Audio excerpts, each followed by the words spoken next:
অংশে Farakka bridge start হচ্ছে, এখান থেকে চলে যাচ্ছে ওই লাস্ট পর্যন্ত।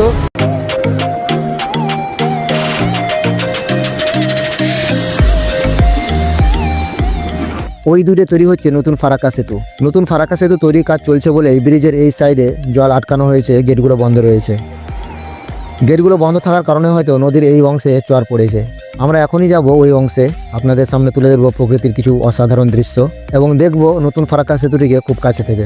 ওখানে তৈরি হয়েছে একটি নতুন পিকনিক স্পট, সেটাও আমরা দেখব। এই জায়গাটা হচ্ছে ফারাক্কা ব্রিজের সামনে যে বালুচর রয়েছে, সেই বালুচরে এখন বর্তমানে এই জায়গাটি একটা পিকনিক স্পটে পরিণত হয়েছে। দেখাচ্ছি আপনাদের জায়গাটা, দেখেন কি সুন্দর একটা দৃশ্য।